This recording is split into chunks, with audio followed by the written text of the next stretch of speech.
இன்று மார்கழி மாதம் 12ஆம் நாள்.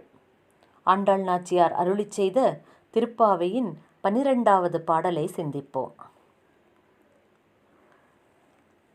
கனைத்திளம் கற்றெருமை கன்றுக்கு இறங்கி நினைத்து முலை வழியே நின்று பால் சோர நனைத்தில்லம் சேராக்கும் நற்செல்வன் தங்காய் பனித்தலை வீழ நின் வாசற் கடைபற்றி சினத்தினால் தென்னிலங்கை கோமானை செற்ற மனத்துக்கு இனியானை பாடவும் நீ வாய்திறவாய் இனித்தான் எழுந்திராய் ஈதென்ன பேருறக்கம் அனைத்தில்லத்தாரும் அறிந்தேலோர் எம்பாவாய் என்று அமைந்திருக்கின்றது இந்த பாசுரம்.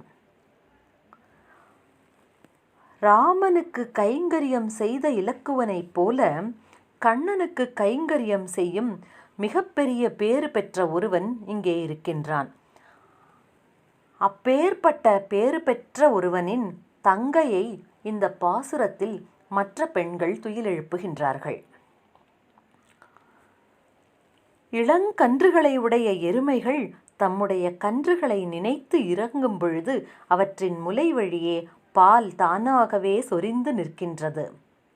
அப்பேற்பட்ட மிகுந்த பால் சொரிவதனால் அந்த இல்லமே சேராக மாறிவிடுகின்றது. அவ்வளவு செல்வ வளம் உடையவனின் தங்கையே, நாங்கள் உன் வீட்டு வாசலில் பனியில் நனைந்தபடி நின்று கொண்டிருக்கின்றோம். தென் திசையில் உள்ள இலங்காதிபதியாக இருந்த ராவணனை தன் தர்மத்தினால் கொன்றவனாகிய நம் அனைவரின் மனத்திற்கு இனிய ராமனை நாங்கள் பாடுவதை கேட்டும் கூட நீ வாயை திறக்காமல் உறங்கிக் கொண்டிருக்கிறாயே பெண்ணே, எல்லா வீட்டாரும் வந்து எழுந்த பின்னும் நீ துயில் எழவில்லையே, இது என்ன ஓயாத உறக்கம் பெண்ணே, இனியவளே எழுந்து வந்து எங்களுடன் நீராடுவாயாக என்று உறங்கிக் கொண்டிருக்கும் அந்த பெண்ணை மற்ற பெண்கள் துயில் எழுப்புகின்றார்கள். கன்றுக்கு இறங்கி என்பது எம்பெருமான் கண்ணன் அடியார்கள் விஷயத்தில் தானாகவே வலிய இறங்கி வந்து அவர்களுக்கு அருள் செய்கின்றான் என்பதை குறிக்கும் தொடர். நனைத்து இல்லம் சேராக்கும் என்ற தொடர் கேட்பவர்களின் இதயத்தையெல்லாம் குளிரச் செய்து எம்பெருமான் களிப்படையச் செய்வான் என்பதை குறிக்கும். இப்போது மாணிக்கவாசகர் அருளிச் செய்த திருவெம்பாவையின் 12வது பாடலை சிந்திப்போம்.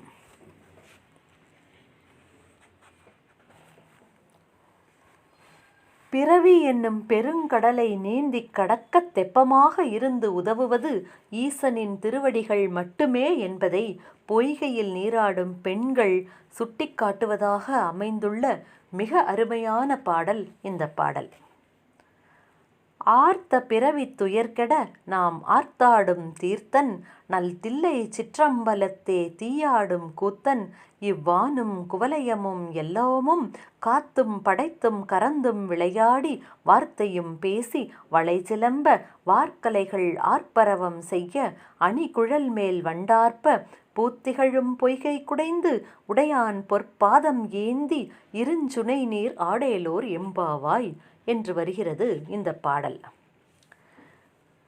நம்மை பிடித்து வாட்டும் பிறவி என்னும் துன்பத்தை ஒழித்து நாம் மகிழ்ந்து ஆட வகை செய்யும் புண்ணிய தீர்த்தமாக விளங்குபவன் இறைவன் மட்டுமே.